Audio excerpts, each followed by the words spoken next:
গত রাত মানে 7ই মের রাত 12টার পরে আর্লি আওয়ার্স মানে খুব ভোরের দিকে ভারতীয় বিমান বাহিনী মিসাইল হামলা করেছে পাকিস্তানের উপর।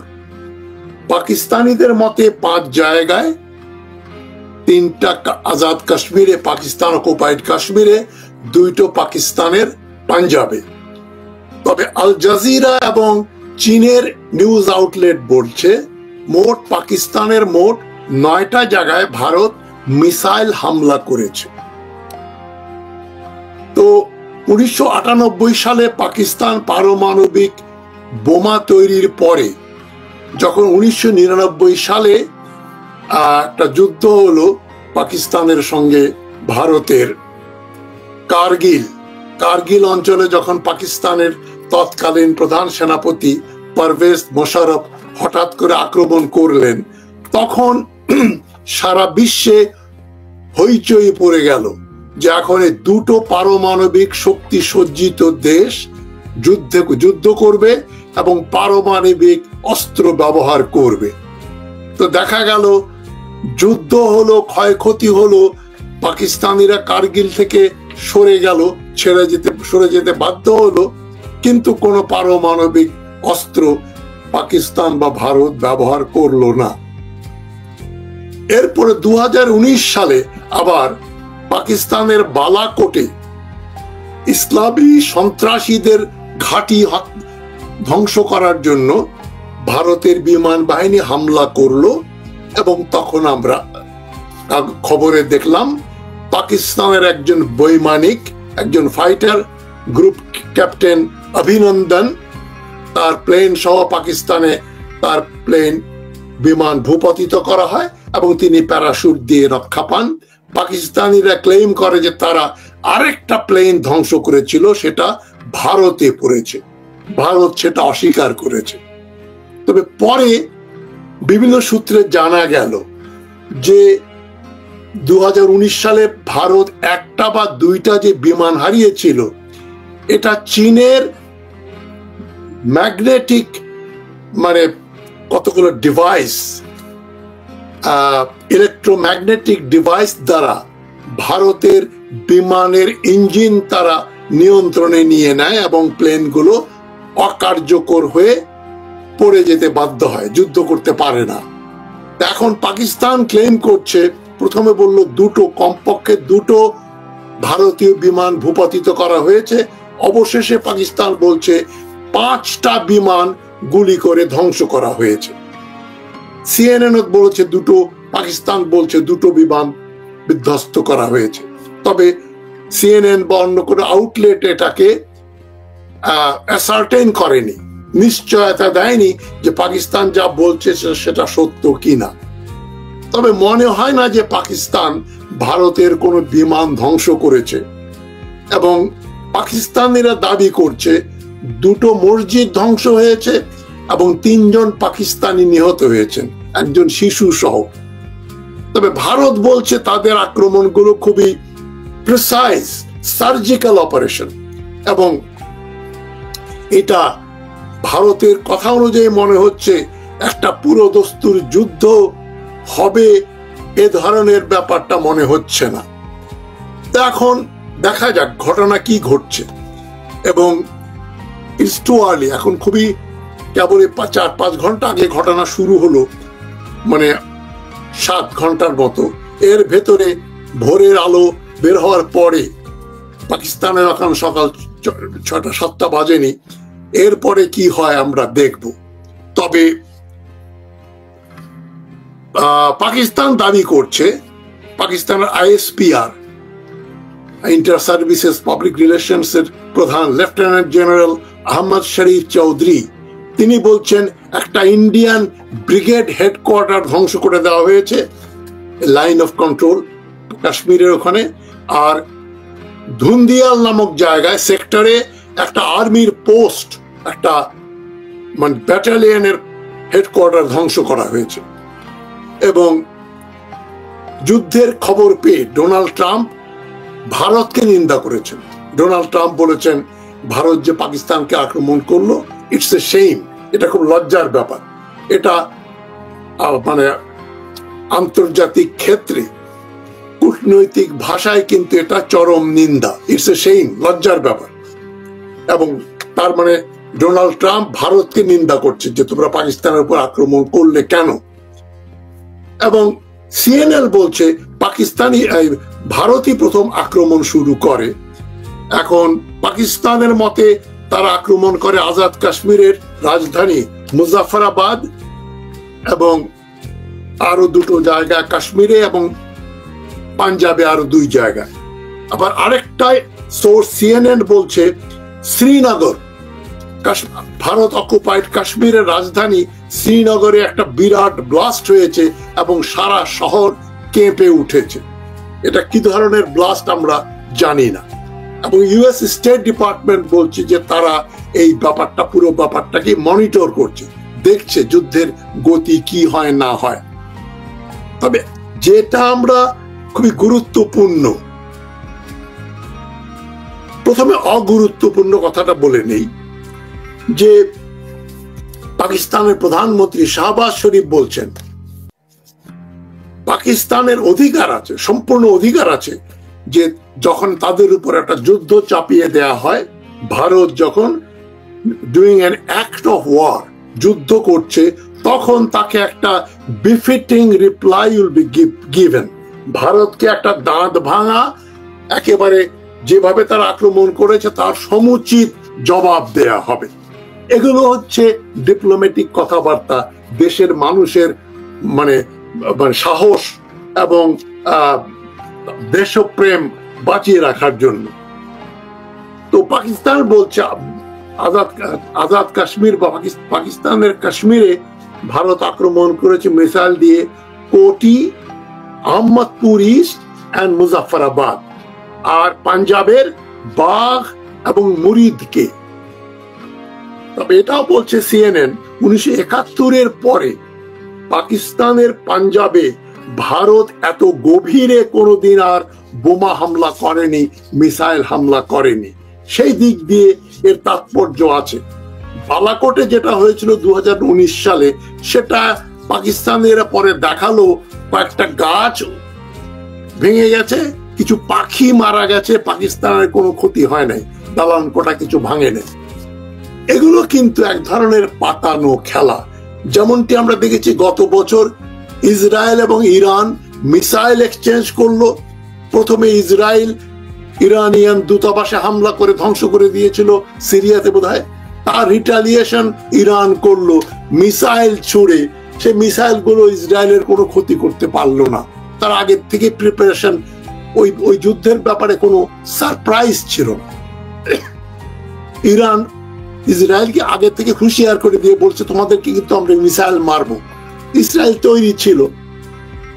এটা এক ধরনের যুদ্ধ খেলা।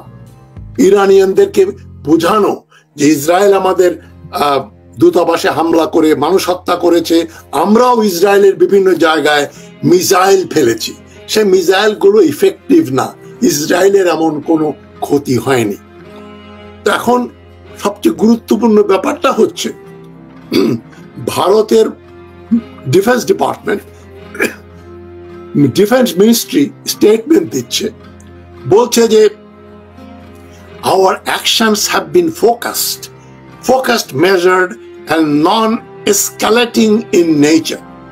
আমরা যে পাকিস্তানের উপর হামলা করেছি এগুলো খুবই ফোকাসড, কোথায় করব নির্দিষ্ট জায়গায়, খুবই মেজার্ড, মাপজোক করে আমরা করেছি, কোনো অতিরিক্ত ওভারকিল করি নাই, এবং নন এসকেলেটরি ইন নেচার, এমন ভাবে আমরা মিসাইল মেরেছি যেটা দিয়ে ভারত পাকিস্তানের একটা বড় ধরনের যুদ্ধ হবে, এসকালেশন হবে, সেটা আমরা করি নাই। খুব সাবধানে, যেটাকে বলা হয় প্রিসাইজ সার্জিক্যাল অপারেশন। সার্জন যেমন আপনার যখন পেট কাটে, চোখের অপারেশন করে, হার্ট অপারেশন করে, একেবারে নিখুঁত ভাবে খুবই অল্প জায়গায় যেন শরীরে অন্য জায়গায় ক্ষত বিক্ষত না হয় এবং রক্ত ক্ষরণ যেন কম হয়, সার্জিক্যাল অপারেশন। ভারত বলছে আমরা একটা সার্জিক্যাল অপারেশন করেছি শুধুমাত্র সন্ত্রাসীদের আখড়াগুলোতে, সন্ত্রাসীদের যেখানে হেডকোয়ার্টার যেখানে সন্ত্রাসীদের আবাস, সেইখানে আমরা মিসাইল ছুড়েছি। তো রাত 2টার সময় অন্ধকারের ভেতরে কোথায় সন্ত্রাসীদের ডেরা, এটা ভারতীয় ইন্টেলিজেন্স যদি জানতে পারে, তাহলে পাহালগামে যখন 22শে এপ্রিল 4 জন বন্দুকধারী ভারতের 120 কিলোমিটারের ভেতরে পাহালগামে আক্রমণ করে 26 জন পর্যটককে হত্যা করলো, তার আগে ভারত কোনো তথ্য বের করতে পারলো না, কারা এই সন্ত্রাসী জানতে পারলো না। এবং ভারতের ডিফেন্স মিনিস্ট্রি আরো বলছে, no Pakistani military facilities have been targeted. পাকিস্তানের কোনো সামরিক ফ্যাসিলিটিতে আমরা আক্রমণ করি নাই। India has demonstrated considerable restraint in selection of targets and method of execution. Bharat খুবই রেস্ট্রেইন্টের সঙ্গে, নিজেদেরকে যতটা পারা যায় হাত পা বাঁধা অবস্থায়, তারা লিমিট এক্সিড করে নাই, এবং শুধু টার্গেট বেছে বেছে টার্গেট গুলোতে আক্রমণ করেছে, এবং আক্রমণের মেথড অফ এক্সিকিউশনও ছিল খুবই রেস্ট্রেইন্ট, আগ বাড়িয়ে একেবারে সবকিছু ধ্বংস করে দেব, এ ধরনের কোনো ব্যাপার ভারত ঘটায়নি।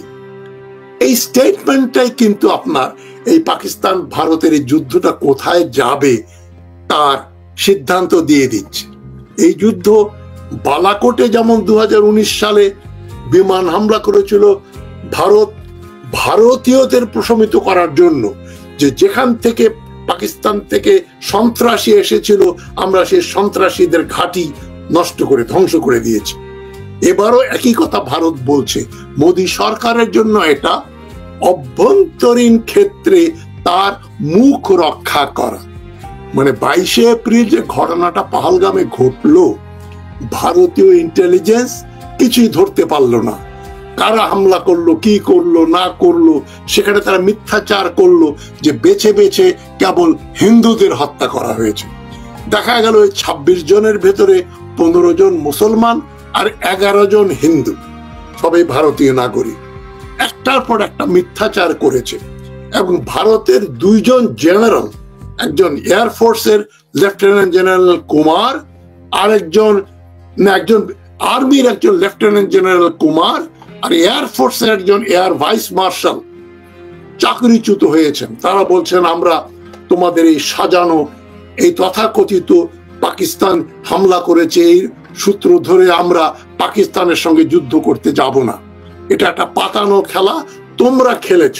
সরকারকে বলে 2 জন লেফটেন্যান্ট জেনারেল পদের লোক, একজন মেজর জেনারেল, একজন লেফটেন্যান্ট জেনারেল আর্মির রিজাইন করেছে, তাদের সরকার চাকরিচ্যুত করেছে। তারা বলেছে আমরা যুদ্ধ করব না। তারপরে ইন্ডিয়ান মিডিয়াতে মোদির প্রবলেম হচ্ছে, মোদি হাসিনার চাইতেও বড় ছাড়া ছোট ফ্যাসিস্ট নয়। তবে ভারতে ফ্যাসিস্ট সরকার কায়েম করার অসুবিধা হচ্ছে কি, ভারতে একটা বিরাট শক্তিশালী সিভিল সোসাইটি আছে, বুদ্ধিজীবী আছে, বিরোধী দল আছে, এবং সবচেয়ে বড় কথা একটা আদালত আছে, পুলিশ বিভাগ আছে, এবং ব্যুরোক্রেসি আছে, আমলা আছে, যারা সরকারের কথা মতো নাচে না। যেমন ওই যে ওয়াকফ আইন যখন করলো মোদি, ভারতের সুপ্রিম কোর্ট ইনজাংশন দিল যে তোমরা এই মুসলমানদের সম্পত্তি জোর করে দখল করে নেবে, এটা কি করে হয়? তো এখানেও ভারতের অভ্যন্তরে সাংবাদিকরা খবরের কাগজে, ইউটিউব চ্যানেলে সর্বত্র বলছে মোদি একটা পাতানো সন্ত্রাসী হামলা করলো পাহালগামে, নিজেরাই এই মানুষ হত্যা করে পাকিস্তানের ঘাড়ে দোষ চাপিয়ে দিচ্ছে। এ কথাটা কিন্তু কেবলমাত্র ভারতেই বলা যায়, বাংলাদেশ বা পাকিস্তানে কিন্তু এ ধরনের কথা বেসরকারি ভাবে কেউ বলার সাহস পেত না। হাসিনার আমলেও না, এখনো না। বাংলাদেশের মিডিয়া সাহস পাবে না, বাংলাদেশের বিচার বিভাগ সাহস পাবে না। সেদিক দিয়ে ভারতীয় মিডিয়া, বুদ্ধিজীবী, সিভিল সোসাইটি এবং আইন বিভাগকে তাদের যে প্রাপ্য ধন্যবাদ, ডেভিলস ডিউ দিতেই হয়। তবে ভারতীয় আর্মি ওই স্টেটমেন্টটা দিয়ে কিন্তু পরোক্ষভাবে মোদী সরকারের বিরুদ্ধাচারণ করলো। তারা বলল আমরা কিন্তু বড় ধরনের কোন হামলা করি নাই, আমরা মেজার্ড ফোকাসড সার্জিক্যাল অপারেশন করেছি। তার মানে ভারতীয়রা এখন বুঝে গেছে যে পাকিস্তানে মিসাইল হামলা হয়েছে বটে, তবে সেটা পাকিস্তানকে ধ্বংস করে দেওয়ার জন্য না, এবং মিলিটারি টার্গেটে অ্যাটাক করে নাই এটাও বলছে। আর পাকিস্তান বলছে তারা মসজিদ ভেঙেছে, 3 জন সিভিলিয়ান হত্যা করেছে, কিন্তু তার উত্তর দেব। পাকিস্তান আবার বলছে 5টা ভারতীয় জঙ্গি বিমান আর কমপক্ষে একটা ড্রোন ধ্বংস করা হয়েছে। তবে অ্যানালিস্টরা বলছেন ভারতীয় বিমানগুলো কিন্তু নাকি ওই ইন্টারন্যাশনাল বর্ডার ক্রসই করে নাই, তারা উপর থেকে মিসাইল মেরে বর্ডারের কাছে ভারতীয় টেরিটরিতে থেকেই তারা বিমান হামলা করেছে র্যান্ডমলি আজাদ কাশ্মীরে এবং পাঞ্জাবের কতগুলো জায়গায়। তো পাকিস্তানের এয়ার স্পেস ভারত হয়তো ভায়োলেট করেই নাই, আমরা এখনো সমস্ত তথ্য জানি না, জানবো ধীরে ধীরে, কালকেই জানা যাবে, আজকেই জানা যাবে পরে। তবে ঘটনাটা কিন্তু একটা উল্লেখযোগ্য এই জন্য যে দুটো পারমাণবিক শক্তি যদি সত্যি সত্যি যুদ্ধে লেগে যায়, তাহলে পাকিস্তান এবং ভারত দুটোই প্রায় ধ্বংস হয়ে যাবে। দিল্লি ধ্বংস হলে লাহোর থাকবে না, অমৃতসর থাকবে না, আর ইসলামাবাদও থাকবে না।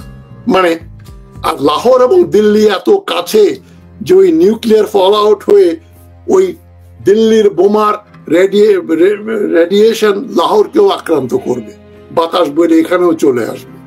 সুতরাং এখানে এই পাগলামিটা কেউ করবে না, এবং নিউক্লিয়ার আর্মস রয়েছে ডেটারেন্স। এই 70 প্রায় 60 বছর যদি আমেরিকা এবং রাশিয়া পারমাণবিক যুদ্ধ অস্ত্র ব্যবহার না করে কোল্ড ওয়ার শেষ করে দিল, আমরা এটা ধরেই নিতে পারি পাকিস্তান আর ভারত আর যাই করুক পারমাণবিক অস্ত্র ব্যবহার করবে না। আর আরেকটা ব্যাপার আছে, চীন এবং তুরস্ক এবং আজারবাইজান তারা প্রকাশ্যে পাকিস্তানকে সমর্থন করছে। এন্ড পাকিস্তানের বিমান বাহিনীর যে ইলেকট্রোম্যাগনেটিক ওয়েপন্স আছে, চীন যেগুলো দিয়েছে হাইটেক 5th জেনারেশনে বিমান দিয়েছে যেগুলো ভারতের নাই। ভারতের বিমান বাহিনীর প্রধান কিছুদিন আগে কিন্তু খুব দুঃখ প্রকাশ করেছিলেন যে আমাদের এয়ারফোর্স কিন্তু সুসংহত না, আমাদের অর্ধেক বিমান হচ্ছে প্রায় 45 বছরের পুরানো, এবং আমাদের ইকুইপমেন্ট খুবই আপডেটেড না। আমরা যুদ্ধে কিভাবে এয়ারফোর্স ব্যবহার করব এ নিয়ে বিমান বাহিনীর প্রধান উনি এখনো চাকরিতে আছেন। সুতরাং ভারত এই কোমর ভাঙা এয়ারফোর্স নিয়ে এবং চীনের বিরুদ্ধে যাবে, পাকিস্তানকে আক্রমণ করলে চীন অবশ্যই পাকিস্তানের পক্ষে যাবে। এবং ভারত পাকিস্তানকে যে আক্রমণ করলো, যে জন্য ডোনাল্ড ট্রাম্প বলেছেন ইটস শেম, লজ্জার ব্যাপার। ট্রাম্পও জানে যে যুদ্ধ এসকালেট করলে ভারত এবং চীনের ভিতরে যুদ্ধ লেগে যাবে, এবং তুরস্ক হয়তো সেখানে অংশগ্রহণ করবে। সেটা হলে আমেরিকা কোন দিকে যাবে? চীনের পক্ষে তো যেতে পারবে না, ভারতের পক্ষে গেলে একটা 3য় মহাযুদ্ধের সূত্রপাত হবে। এই জন্যই ভারত আগে ভাগেই বলে দিচ্ছে আমরা খুবই প্রেসাইজ সার্জিক্যাল অপারেশন করেছি যাতে যুদ্ধটা এসকালেট না করে। ওই জায়গাগুলো সেখানে আমরা সন্ত্রাসীদের হত্যা করেছি রাত 2টার সময়, আর যাতে যুদ্ধটা ছড়িয়ে না পড়ে এটা বলা মানেই এখানে যুদ্ধ সীমিত আকারেই হবে, বালাকোটের মতো, যেখানে ওই যে ভারতের একটা বিমান পাকিস্তান গুলি করে ভূপাতিত করেছিল। এখন ওরা 2টো বিমান না 5টা বিমান আর একটা ড্রোন ধ্বংস করেছে বলে পাকিস্তান দাবি করছে।